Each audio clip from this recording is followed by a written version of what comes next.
Sweden has quietly been a gold mine for world-class guitar talent, and yet so many of its greatest players still fly under the radar. Case in point, Key Marcello. This guy's not just some 80s shredder. He's a melodic mastermind with jaw-dropping technique and killer tone. Now, if you caught my last video on John Norum and Key Marcello, you know that I barely scratched the surface on Key's story. But the deeper I went, the more I realized this guy needs his own spotlight. Around 1982, Key Marcello helped form a band known as Easy Action. Easy Action released 2 albums between 1982 and 1986. They were kind of a blend of glam rock and Swedish punk rock. And I'll be honest with you guys, I'd never heard of Easy Action until some of you guys recommended them in my John Norum and Key Marcello video.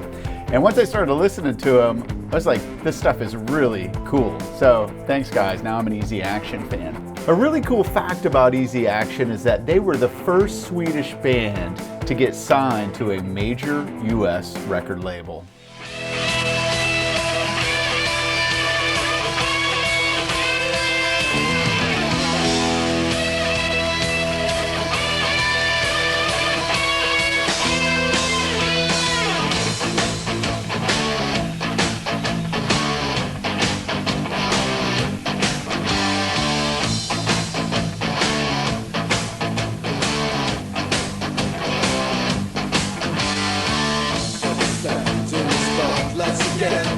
Grand. It's good to be back. Kitchen smoking, tolerance, we're through. Sing to you tonight. No one will catch us too much, too slow. Tonight, we're gonna take you to a show. So let's go. Rock is right, we'll take you high.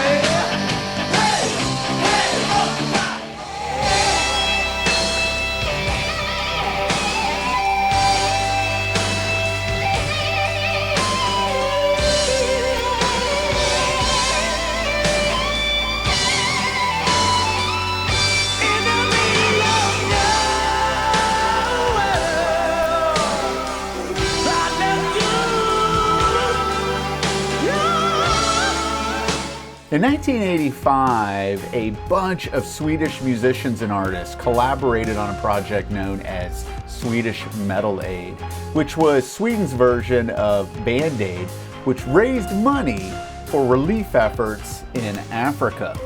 As you can see in this clip, there is a lot of hair, and you can only imagine how much hairspray was needed to hold all that hair in place. During the Swedish Metal Aid project, Key Marcello got to know Joey Tempest, the singer from Europe, quite well through some collaboration projects. However, trouble was brewing in the group Europe as they had just released the final Countdown album and the band wanted to head more in a synthesized type direction.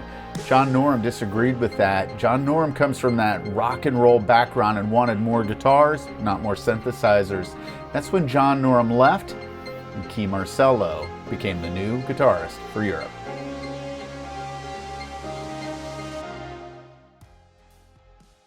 Now, the first album that Key recorded with Europe was in 1988, Out of This World, and it's Europe's 4th studio album. And there is not one bad track on that album. One of my favorite guitar solos is in the song Let the Good Times Rock.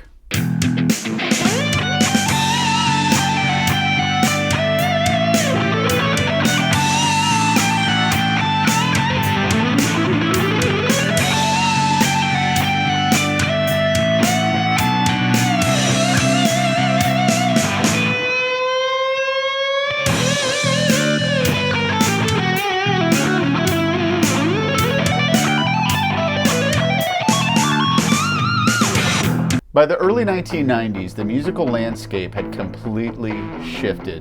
Grunge was taking over, and the big melodic rock sound that Europe was known for suddenly fell out of step with the times. So rather than try to force it, the band decided to go on hiatus. But before they stepped back, they left us with some incredible music. And they saw this album is killing it on the charts. It's selling like hell. We want another one.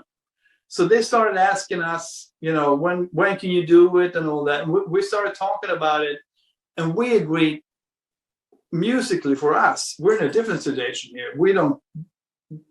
We care about music.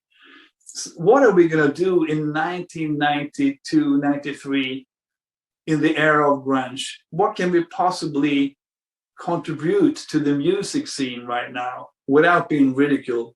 And we came to the conclusion, let's take a break. And that's what happened. And then the break was really long. From 92, 93 till 2000, we did a reunion gig at the Millennium Night, you know. But I mean, we kept in contact, not all the time, but it was no hard feelings.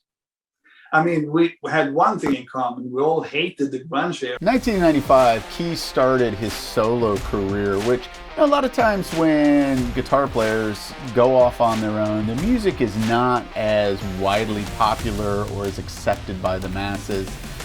But he still has an amazing underground following of devoted fans to Key's playing and songwriting. And I feel that a lot of his songwriting has definitely matured over the years, and his techniques have gotten more refined and tasteful. But at the end of the day, Key Marcello still has the chops.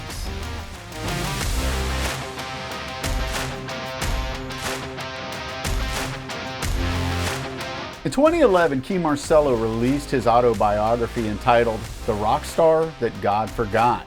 In it, he chronicles all the ups and downs of being on the road with Europe, everything from the excesses of substance abuse to the women. Later on, he talks about how he got married and became a father.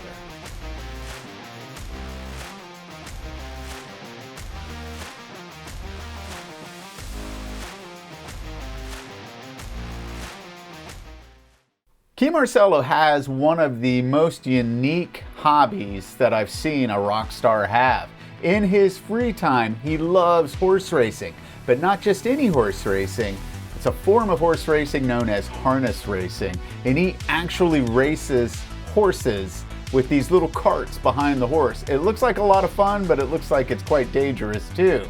Hey, let me know what you thought about this timeline life story of Key Marcello. If I left out any key details, drop those in the comments down below. If you found value in this video, give me a thumbs up. If you haven't already done so, hit that subscribe button for me. And until next time, keep rocking on.